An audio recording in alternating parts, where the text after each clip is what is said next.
Anacaona, from the Taino word meaning golden flower, was born into a family of chiefs. She was sister of Bochio, chief of Jaraagua, located in present-day Leogan, Haiti. Her husband was Kaonabo, chief of the nearby territory of Maguana, located in present-day Dominican Republic. Her brother and her husband were two of the highest caciques, or chiefs, who ruled the island of Quisqueya, now called Hispaniola, and soon she became ruler of the Taino kingdom of Jaraagua, and one of the last to fall by the Spanish colonists.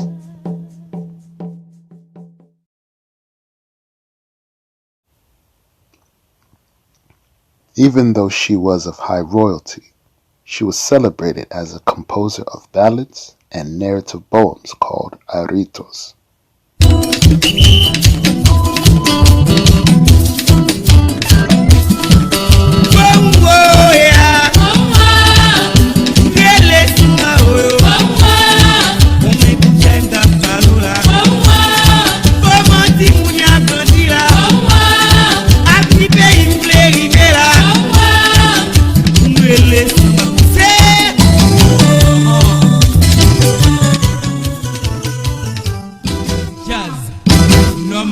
Arito was a ceremonial act that was believed to narrate and honor the heroic deeds of Taino ancestors, chiefs, and ancient gods of the past, with a blend of dance, music, and poetry, which played a significant role in Taino social, political, and religious life. Tainos were an indigenous group in the Caribbean and were the principal inhabitants of the islands currently known as Cuba, Jamaica, Dominican Republic, Haiti, and Puerto Rico.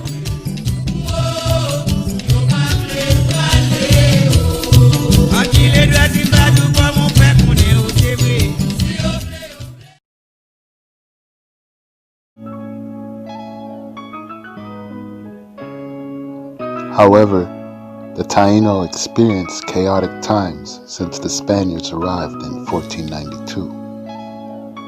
After having lived in relative peace for centuries. In retribution, her husband, Kaonabo, suspected of organizing an attack on La Navidad, a Spanish settlement on northern Haiti. He was captured and shipped to Spain for trial, where he died in a shipwreck during the journey. Anacaona left Maguana and returned home to Jaraagua and worked together with her brother, Chief Bochio, as a high advisor. Soon Anacaona had gained a reputation for accepting enslaved Taino runaways and rebels to fight against Christopher Columbus and his many failed attempts to capture and control the island. In late 1496, Anacaona and Bochio appeared as equal negotiators with Columbus. On that occasion, described by Bartolomé de las Casas in Historia de las Indias, they both successfully negotiated for tribute for food and cotton to be paid by the natives to the Spanish under Columbus' command in exchange for peace with the tribes and the Taino people in the land. A few years later, after her brother's death, Anacaona took the throne and became queen of Jaraagua and one of the 5 caciques of the island of Quisqueya. However, peace wouldn't last long, as the Spanish saw ways to control and fulfill their lusts. Therefore, the Spaniards began their plans to set up Queen Anacaona.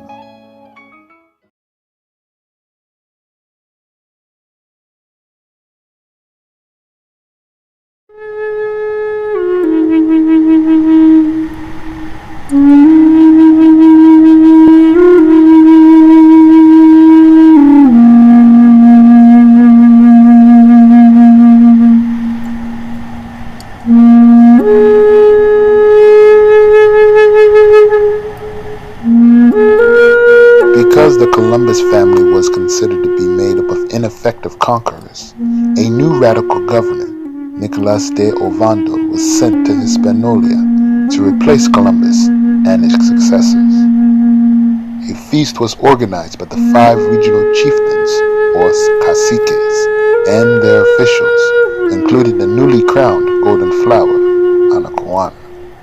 In respect to the new governor, she diplomatically invited Ovando to the reception as a welcome meeting. But upon his arrival to her large bohío, or roundhouse, he immediately ordered his men to remove Anacaona and barricade the door.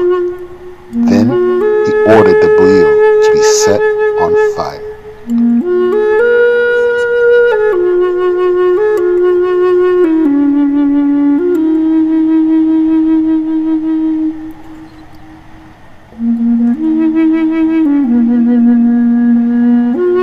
Over 80 of the sub-chiefs and officials inside were burned, or they escaped and were shot by crossbow. He arrested Anacaona and her Taino noblemen and accused her of conspiracy of killing the chieftains, heresy, and to overthrow Spanish influence on the island, even though all the accusations were lies, and was sentenced to be put to death by hanging. On the day before she was hung, Ovando gave Queen Anacaona an offer. They offered to erase all the accusations against her if she relinquishes the leadership to the crown of Spain and to become a concubine to one of the Spanish officials. Anacaona was severely insulted by this and responded that she would rather die than to be a concubine to the Spanish and betray her beloved people. Anacaona was hanged on the spot. She was only 29 years old.